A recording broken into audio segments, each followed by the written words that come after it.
Like, you can't be a risk-averse person or company and build a multi-billion-dollar company. The company was kind of founded on a bunch of smart risks, and some probably didn't work out.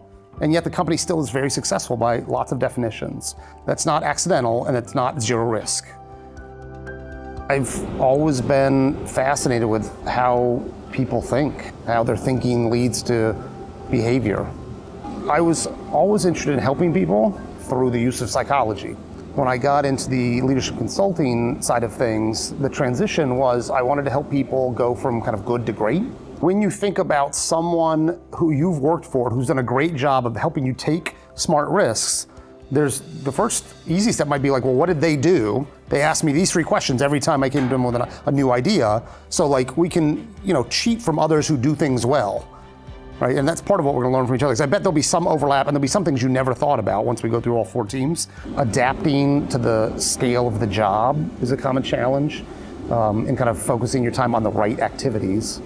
I also think there's some common things that, are just human nature. You get in your own way sometimes. You have leaders who are good at their job, but get promoted or elevated in an organization and aren't used to the size and scale of their responsibility. So they're still holding on too tight to activities and tasks that were appropriate, maybe at a director level, but aren't appropriate at a vice president level.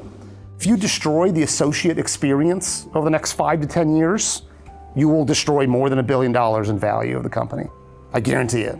I think just being aware that those are all choices and decisions, and to have some kind of framework to think about it helps you make better choices and decisions.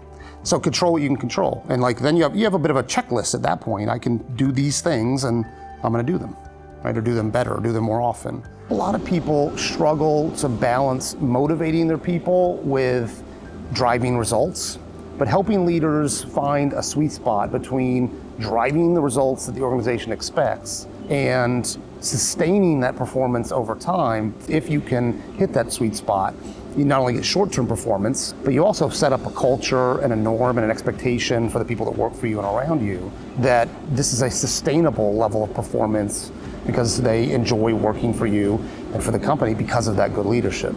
And all the more reason to do it the best way possible, because you may not be able to eliminate all judgmental feelings inside someone who's getting feedback, but it's about the upside and helping people kind of get to the next level in their leadership performance and their organizational impact.